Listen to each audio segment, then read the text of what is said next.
If you've got $500 a month sitting in your account and you're not sure what to do with it, this might be the most important 8 minutes you spend this year. Because that single number is the exact line that separates most Australians who retire stressed from the ones who retire free. The problem is, almost nobody walks you through what it actually becomes. They show you fancy charts and vague promises, but they never sit down and run the real math for an Aussie investing inside the Australian system.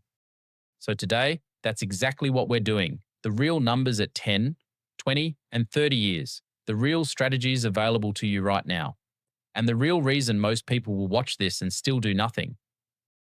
Let me start with something uncomfortable.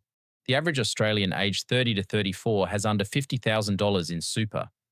By their early 50s, the average balance is still sitting around $200,000. And by the time most Aussies hit retirement, they're sitting on a balance that runs out within 10 to 12 years.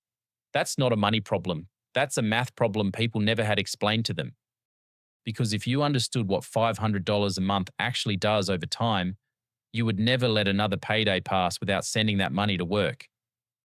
Here's the engine behind everything we're about to talk about: compound growth. It's not magic, it's just math. But it behaves like magic because the numbers don't move in a straight line. They curve upward.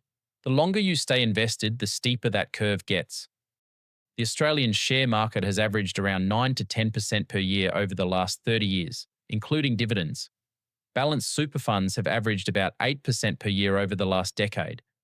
So when I run the numbers today, I'm going to use 8% as a realistic conservative blended return, a number based on what actual Australian funds have delivered. So let's run it. $500 a month, invested every single month, earning 8% per year. After 10 years, you've put in $60,000 of your own money, but your balance is sitting at roughly $91,500. Now, most people see that and shrug. They think, that's nice, but it's not life-changing. And they're right. 10 years is just the warm-up. The real shift happens next. Fast forward to 20 years.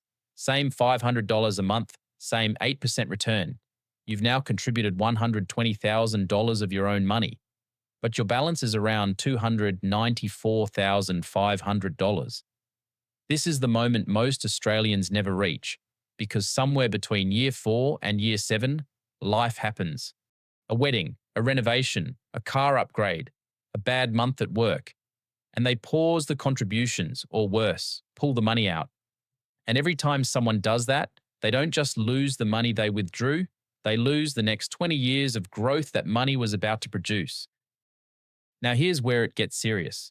30 years, $500 a month, 8% return. Your contributions total $180,000. Your balance is approximately $745,000. $750,000 from a single decision you made in your 20s or 30s and never reversed.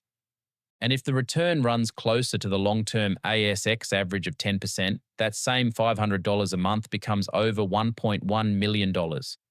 From $500 a month that you probably already waste on things you can't even remember buying. Let me show you something even more powerful. The last 10 years of that 30-year journey produce more wealth than the first 20 years combined. From year 20 to year 30, your balance roughly doubles, even though you're contributing the exact same $500 a month you always have. That's the part of the curve nobody sees on social media because it requires patience the modern world actively trains you to lose. Every notification, every sale, every new release is engineered to pull money out of your future and drop it into someone else's profit margin. The investors who win in Australia are not the smartest. They're not the highest earners. They're the ones who refuse to interrupt the compounding. That's it. That's the whole secret. Let me make this more real. $500 a month is roughly $16.50 a day.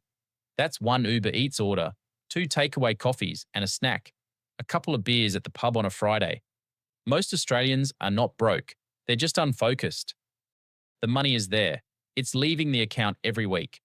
The question is just whether it's leaving toward your future or leaving towards someone else's. Now let's talk about where to actually put this $500, because the strategy matters almost as much as the consistency. Inside Australia, you've got 3 main lanes.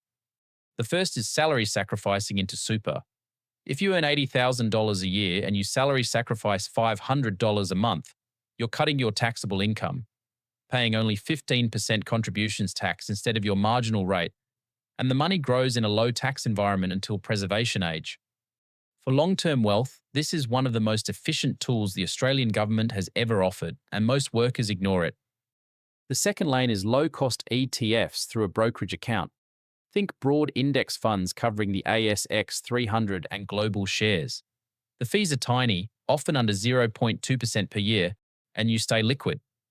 You can access the money before 60, which matters if you want financial freedom earlier than the retirement age. The downside is you pay tax on dividends and capital gains at your marginal rate, so it's less efficient than super, but more flexible.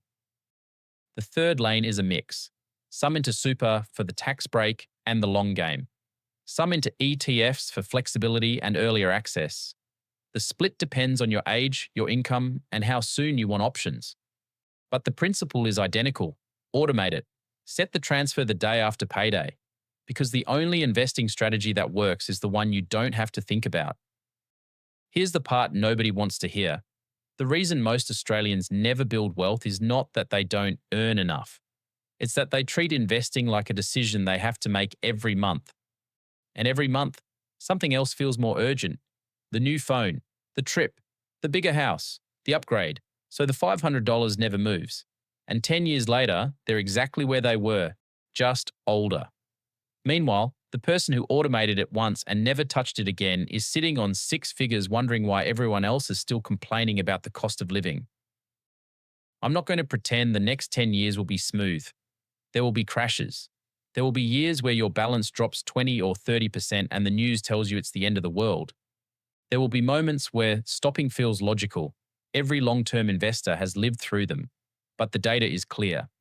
People who kept contributing during downturns ended up wealthier than people who waited for the perfect time to start. Because the perfect time doesn't exist. The only edge a regular Australian has is time and consistency, and both of them are free. And think about this. A market crash is actually the best thing that can happen to a long-term investor in their accumulation years.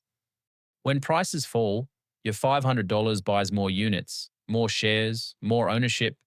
You're literally being handed a discount on your future.